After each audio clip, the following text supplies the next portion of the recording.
Bonjour à toutes et bonjour à tous. Voilà, je suis Yann Lopez.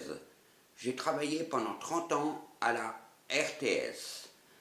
Et la presse, depuis de nombreux mois, fait état de cas de harcèlement sexuel et de cas de mobbing au sein de la RTS. Tout ceci n'est pas nouveau, puisque en mai 2005, déjà, j'avais averti mes supérieurs et la direction de plusieurs problématiques. Je vais donc vous en faire lecture parce que j'ai retrouvé des brouillons des mails que j'avais envoyés à l'époque. Alors je vous en fais lecture dès maintenant.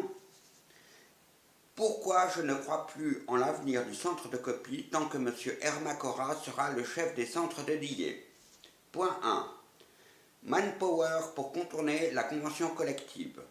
Durant le 4e trimestre 2004, j'avais fait remarquer à M. Hermacora qu'il n'était pas correct de planifier 2 semaines de travail à temps plein à un intérimaire pour ensuite, moins de 48 heures avant, ramener cette mission à un travail de 4 heures, faisant perdre à cette personne toute autre possibilité de mission qu'il aurait peut-être refusée, pensant qu'il avait du travail à la TSR.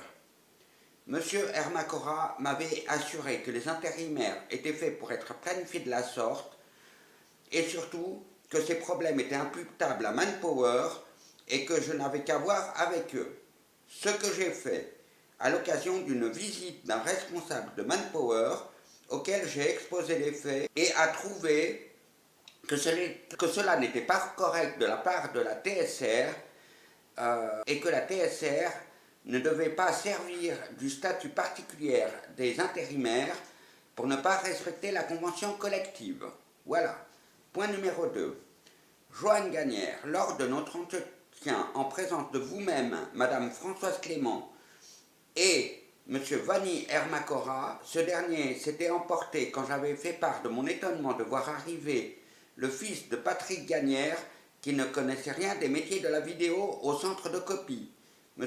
Hermacora nous avait assuré que cela n'était qu'une pure coïncidence et qu'il ne voulait plus entendre parler. Moi, je désirais moi-même en savoir plus. Ce M. Hermacora, qui s'énerve si vite, cela devait forcément cacher quelque chose. Ne pouvant avoir de réponse convaincante, j'ai donc simplement posé la question à M. Johan Gagnère. Celui-ci m'a simplement répondu que M.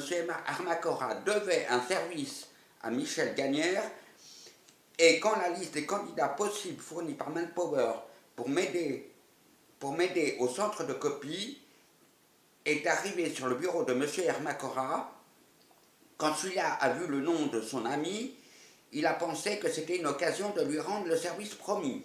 C'est humain, mais pourquoi le cacher? Mais j'avais tout de même préféré un aide qui connaisse un minimum le métier. Voilà. Maintenant, sécurité à la TSR. Il y a plus d'une année, j'avais signalé un important défaut sur les dalles du faux plancher, faisant courir un danger aux employés et aux utilisateurs du centre de copie.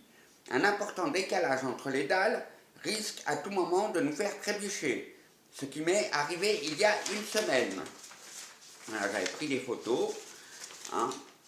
Ce dysfonctionnement est dû au fait que les supports des dalles ont été mal collés, le centre de copie ayant été construit à la hâte. Pour bien faire, tout le plancher serait à refaire. Le simple fait de soulever une dalle pour tenter de remédier au problème fait tomber une ou plusieurs cales. C'est seulement le 2 mai 2005 que M. Hermacora fait intervenir une entreprise extérieure. Après que j'ai signalé à Mme Narbel que j'avais failli me blesser suite au laxisme du chef des centres dédiés. Il est regrettable de devoir attendre si longtemps pour mettre en sécurité nos équipements. Voilà. Facture du centre de copie. Il est très surprenant que M. Hermacora supprime des données soi-disant en doublon ou encore réduise la durée du temps passé à faire le travail sur le listing destiné à la facturation. Je ne comprends pas le but de ce trucage de compte destiné au final à faire perdre des sommes considérables au centre de copie. Si toutefois vous vouliez faire comparer la version réelle et la version Hermacora des comptes du cake, je tiens à la disposition le fichier informatique et papier de la version réelle telle que les opérateurs cake l'avaient saisi dans le logiciel FileMaker. Voilà, ça c'est pour la première alerte. Après, en fait, la SSR, dénommée à l'époque SSR-SRGI des Suisses, avait ouvert une boîte à idées informatique. Donc j'ai profité de l'occasion pour taper à nouveau sur le clou. Voilà. Et j'ai donc envoyé mon idée dans la boîte à idées. Voilà, alors je vous fais lecture.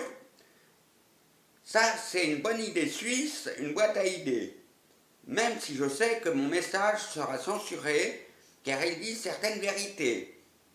Ah, pour faire des économies, il faut d'abord chasser les situations d'abus de position dominante.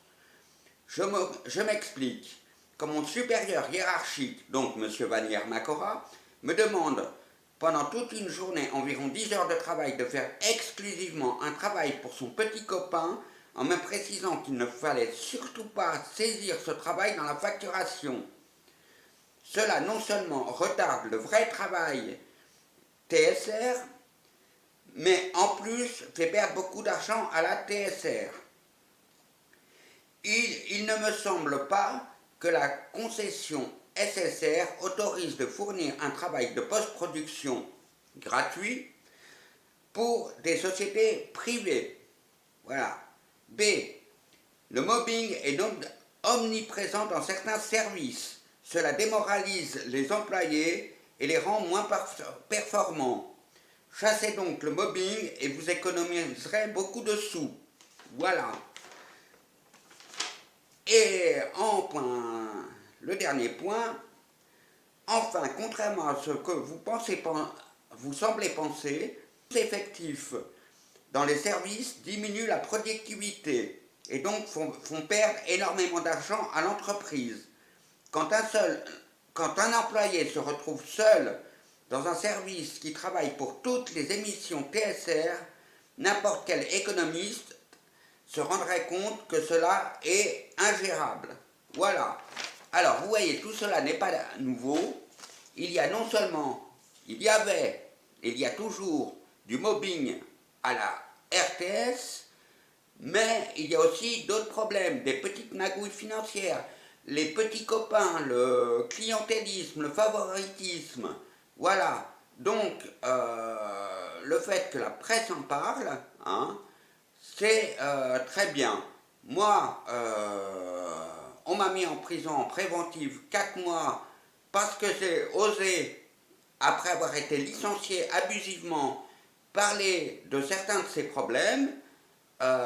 Donc j'espère que tout cela va se résoudre rapidement et je vous retrouve très prochainement pour un autre épisode de La Tour Infernale. Voilà. Et puis, bonne journée à toutes et à tous, et j'espère vraiment que ces problèmes d'entreprise vont se résoudre très rapidement et qui vont enfin éjecter tous les cloportes qui ne servent à rien à la TSR et qui pratiquent des malversations. Voilà.